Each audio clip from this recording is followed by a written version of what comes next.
X tried to surgically remove my implant while I slept.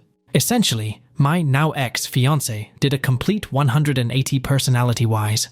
Was so sweet and loving to both me and my son, until we fought about having another baby last night. He said horrible things, and I was tired of fighting, so I took my trazodone and went to bed. Woke up to him touching my arm implant birth control with a box cutter in his hand.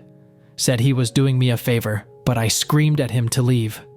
I ended up leaving last night with my son to stay at my mom's. I was confused, shocked, hurt, scared. I still am. At 7 this morning, my phone started buzzing like crazy. Texts, calls, voicemails. All were from him, asking me where I went and when I was coming home. I didn't respond. I just don't even want to look at him or talk to him again. He called my mom while we were both sitting in the kitchen discussing everything. She asked me if I wanted her to answer it. I said I just didn't want to talk to him. My mom ended up answering and my ex was yelling, sounding panicky. He said I left with my son last night out of the blue and he's worried, no mention of our fight. He asked when my mom last heard from me and she lied and said last night. He made a noise over the phone, like an angry sigh, and said he was going to keep searching for me, that he's worried something bad has or will happen to me and my son. When my mom hung up, she pulled me into a hug. I guess I had started crying and didn't realize it. She was still hugging me when she asked how I wanted to proceed, if I was done with him for good. I said I was, and she nodded and told me first thing was to go to the police, like a lot of you said. I didn't have any proof about the box cutter situation. It would come down to my word versus his. If he had even nicked me a little, I'd have a case against him. But since he technically didn't hurt me, the detective said he's seen cases similar to mine thrown out. The officer did bring up X parts and suggested I get one for both me and my son immediately. I went to the courthouse to get the paperwork filled out. I had to detail as much as I could remember from last night, every word and action.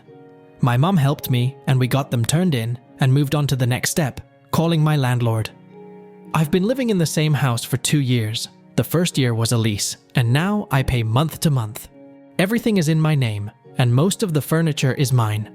I told my landlord what was briefly going on, and that I was putting in my 30-day notice. My mom has a guest room that she's insisting I stay in. After getting off the phone with him, I called the utilities and closed my accounts: water, electric, gas, internet. Next, my mother asked me what I wanted to do about my belongings.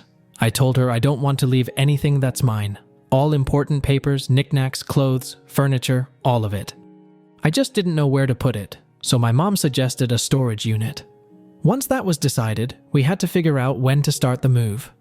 Mom ended up calling my 2 brothers, and they both agreed to help me move. Just give them a date and time. I told them definitely sometime this week, and my eldest brother suggested a police presence, just in case. Think it's called a civil standby? I don't know, but I agreed. By this point, it's getting late in the day, and I'm as drained as I can get. I just wanted to go curl up with my son, and try to sort my thoughts out and calm down. The county clerk ended up calling me, telling me the judge granted my X parts. She told me that I needed to come pick up paperwork, which had the court date on it. She also mentioned ex-fiancé would soon be served, and told me I don't have to see him again until we go to court to make the X parts into permanent restraining orders. She suggested lawyering up, but I'm officially burnt out on today. I'll look into lawyers tomorrow, but tonight, after this update, it's a cuddle in bed with my son night. A couple things that I've seen repeated. Why didn't I leave right when X started saying those awful things about my son? I honestly thought he didn't mean them. He's told my son he loves him before. Part of it was also shock, I guess. I couldn't believe what I was hearing, and that I was hearing it from someone who I wanted to spend the rest of my life with. I didn't think he truly had hatred in his heart, and it never crossed my mind that he would hurt me or my son. He's never even spanked my son. I just thought we needed a cooling off period, so I removed myself from the situation to take my meds and sleep, naively thinking things would be better in the morning. People also questioned why I would even bother sticking around to try to talk things out, and that's a valid question that I don't have a rational answer to. Part of me thought I was dreaming, I think, and the other part is the side of me that thinks everything equates to being my fault, like I was too mean during the fight, too stubborn to see things his way, and try to understand his feelings. I don't know, it's late. Everything feels surreal, and I have this pit in my stomach that feels like dread. What if X shows up at my mom's house? I still haven't returned his messages or phone calls, and now he legally can't contact me anyways. I've had 2 of my best friends call, saying X called them. My younger brother, who I guess has always hated X, but I didn't know that until today, said even he got a call. So far, everyone is saying they don't know anything, but I'm scared. I don't know. I'm sorry. Just thought I'd update. Update to the update. So many people offered great advice that I'd never think of myself. I've been kind of heavily relying on my mom to guide me through this and keep me and my son afloat. I've also been given several things to read, which I am absolutely going to when I have some downtime. I appreciate every comment, from extremely helpful to well wishes, and even the ones questioning the validity of this. To be honest, and it's a horrible cliche, but if it wasn't happening to me, I probably wouldn't jump to believing either. Sometimes, I let my emotions get the best of me, and I end up sounding either very clinical in my typing or very unnecessarily dramatic. So I get the mistrust. My update last night was written late. I was exhausted, but I wanted to let the people from my original post know. I took their advice and got out of there. My emotions have been so conflicting and chaotic. I'm surprised I was able to sound coherent, let alone like a teenager writing fanfic. I wish this was a fanfic. I could feel safe again. My mom has been an absolute angel, and I've shown her some of your comments, complimenting her, and she definitely deserves it. Never once did she make me feel I couldn't be completely honest with her. She's reopened her house to me, even though I moved out years ago. She's really kept the ball rolling on everything with her organization skills. She made a list, and yesterday we followed that list to the letter. When I wanted to put stuff off, she'd gently remind me of what could happen if I paused. X could find me, hurt my son, or anyone helping to protect me. You all are very right, and I'm ashamed to say I didn't realize just how much support I have, and what a tremendous family I have. A couple people mentioned to be careful if X finds out where I am, and my mom and brothers already had a plan for me. They called it round robining. If X found me at mom's, I'd flee to eldest brother. If he finds me at eldest brother, I'd temporarily stay with my younger brother. Really, I appreciate you all commenting that I'm doing things right and quick and how impressive it is, but that's not my doing at all. That's all on my family. They're the extraordinary ones. There goes my fanfic cliches again, going above and beyond for me and my son. You're all right. That is unusual, but not for me. I grew up when LiveJournal was a big thing. Writing helps me organize my thoughts, and I figured this community would help me understand, and I was right.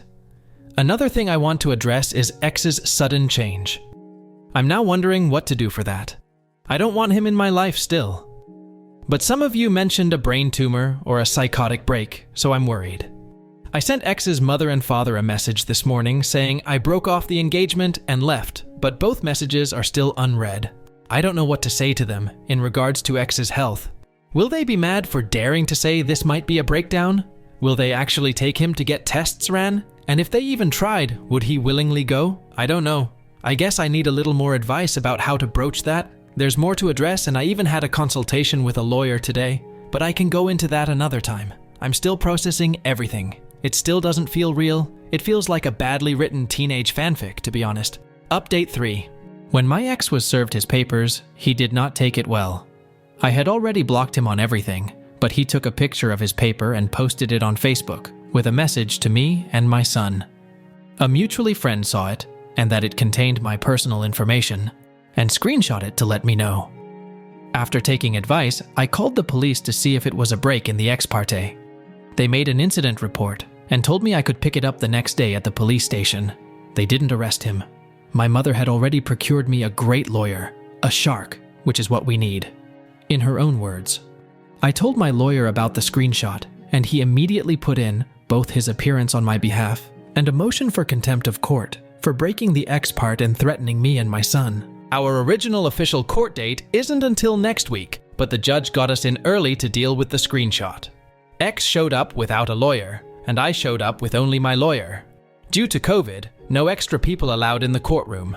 I really wanted my mom there with me, but my lawyer, instead of sitting on the bench at the sides, reserved for lawyers, sat by me, kept himself between me and my ex at all times. A bailiff was there as well. I guess it's standard procedure to have one in court. My lawyer advised me to let him do all the talking, only answer questions when directed at me, and answer them as succinctly as possible. Judge ended up giving X a warning, saying if he even mentions me or my son, he'd put him in jail 24 hours for every incident until the official court date. X was also ordered to pay my legal fees for the emergency session. Friday, we got mine and my son's possessions out of the house with massive help from friends and family. I knew X had to work Friday and we arrived, with a police officer just in case, an hour after X should have been at work. We left anything that he could claim as his, or that we'd bought together, and I didn't care about. Most of the items went into 2 different storage units, from the same place. The reason we chose these storage units is they're gated and locked at night. The items me or my son would need for everyday use went to my mom's. X's parents have opened my messages now, but they still haven't responded. Lawyer said we're still on for official court date next week, and nobody has entered their appearance yet on behalf of X, so we're unsure if he has a lawyer or not. Lawyer told me it'd follow basically the same as the first hearing. It'd be a general hearing, with other people having filed their own X parties for other people. No extras allowed in the room, face masks required. He'd keep X away from me. No talking unless answering questions, give succinct answers unless asked to clarify. He's confident that the X parties will become permanent restraining orders, but he warned me it's not like it is in movies. The restraining orders will go for 1 year, unless a box is marked saying to reissue it every year. I marked the box. He also said for every year, X has the ability to appeal it, and we'd have to go to court all over again. For now, I'm just trying to keep my head above water. I'm kinda afraid because I've had people message me to tell me they've seen my post on Facebook, Twitter, Instagram. Some of you sleuths have even found the state I live in.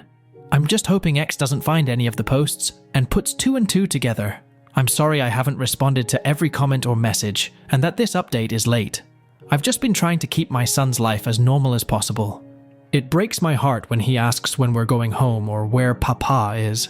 He just knows we're having a long sleepover with his Mimi. He's loving having pets around though. We weren't allowed to have animals at my house, so the fact that my mom has a dog and a couple cats, he's excited. I've warned his daycare about X. Most of my family and friends are aware there's a serious situation, but not details. I don't know. It's been a long week. I'm exhausted. I keep looking over my shoulder, and I've made my mom buy extra locks for the doors. Some have mentioned cameras for the outside, and my mom has already started pricing some. She said her sister, my aunt, has been trying to get her to try Ring for months, so this is the kick in the pants she needed.